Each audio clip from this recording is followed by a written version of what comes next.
Hey guys, welcome to Final Cut Bits. I'm Colin, and in this tutorial I want to show you how I import footage and start a new project. Just my process, my workflow really, of what I do every time when I start a new video. So you need to go to where your file is, your data, and this is where I store my YouTube uploads. I make a folder for each video. I date it and title it, and I have a template folder which I use as the footage, the raw footage, the export folder, the music folder, etc. So basically I've made this before I've opened Final Cut Pro, and I put the footage, the raw footage, in this section, right?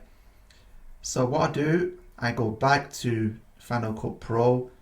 I actually do this on two screens so it's a bit easier, but for this video I'll keep it to one screen because it's recording just on one screen. So what I do, you start with opening a new library.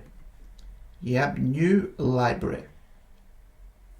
Okay, and this is where you are starting naming your project file name. Okay, so I've got a separate folder on my hard drive where I keep the projects. So what I'll do, I will just put project 1, say, okay? So that is opening, starting a new project, right? So that goes in this folder. It's in there, project 1. So these are my different channels and different projects that I keep inside. Okay, so that project is in its own folder, so just so you know where to find the projects and open them up later. Okay, so you go back to your Final Cut Pro, and now you want to start an event. I don't actually start an event, I just go to this tab that's included in the library. It's dated, and all I do is drag my footage, raw footage, into this.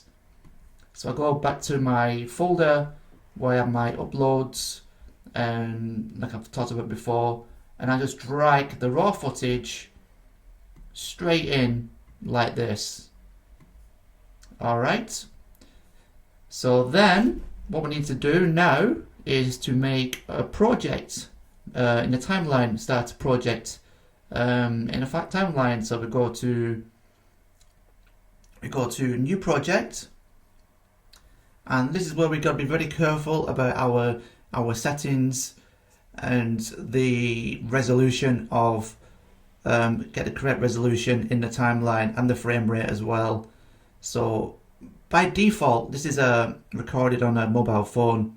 It's an Android game and it's vertical format, but the Final Cut Pro brings it up as the wrong resolution. So what I need to do, and this will be different for you, but you just have to pick the right resolution for what you want to do the project with. So this is the correct resolution, vertical format, and the frame rate is 60 frames per second. And now you're naming this project. This is going to be the file name that you're going to be using to upload to YouTube, and it'll be your export file. So you want to name it as you want to name it to upload it. So it's good to just put your, start with keywords to what you want to put in. Don't just put anything. So I'll put the game title and then whatever video is, the format of the video, what the video is about basically.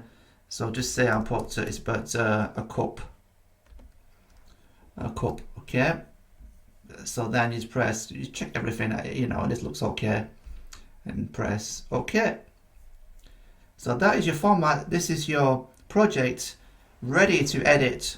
Okay, that is ready to edit, and you do your cuts and everything you want to do. So then once you've edited it, you just do whatever you want to do. I'll just do a little bit of work. and then you want to export it. Once you're happy with it, you've tested it, listened to it, you export it. So you go to share, then master file. Alright, so here you've got to put your settings, the resolution I want to export it to, and this is saying it's going to export it to this format, which is absolutely correct. I want it exporting to this resolution. Alright, and it's saying the file size.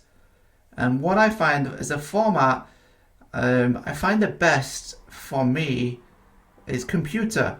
You know, you can choose different like video, audio, but if you do like video and audio, if you look at it, it's like 17.67 gigabytes.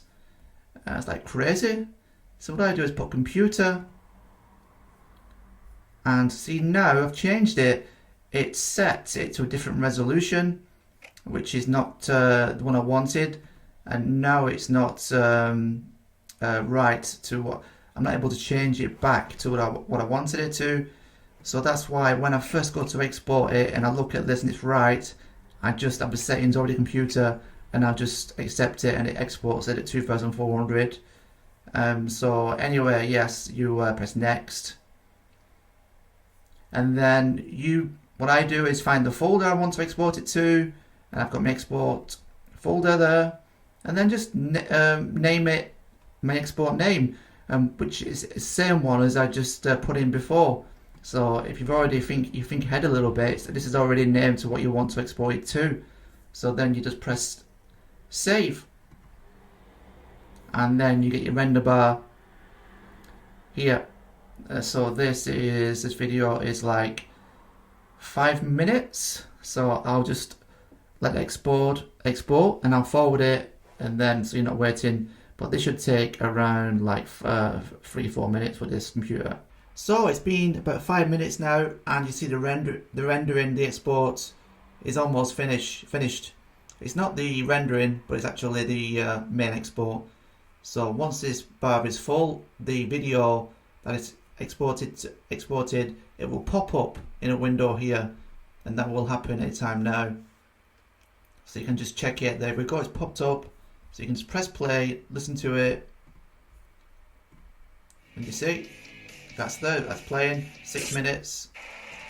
Alright, so you just close that, and I'll go back to my files, and you can see I've just exported it into the wrong folder actually, because it's just an experiment, but I believe it's in this one. There we go, Football Strike Cup, and that is the file, my friends. So now you just go to YouTube,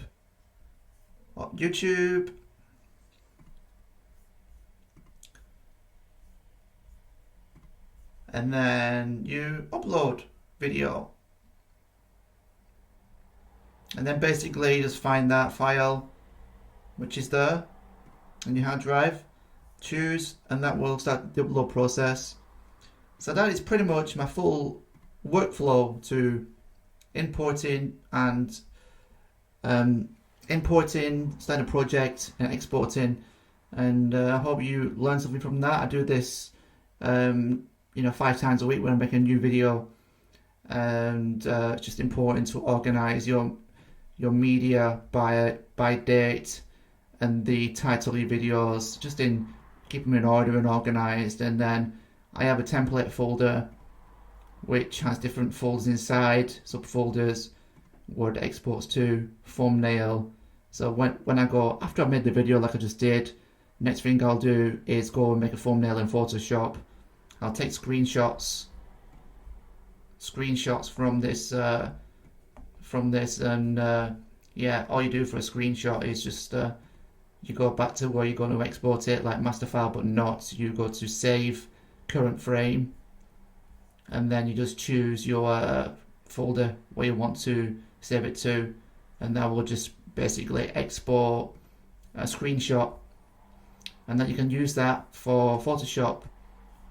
And that's my whole process, and I hope you learn from this. And if you've got any better ways, you can let me know in the comments. And thank you for listening, and I'll see you in the next video. Peace.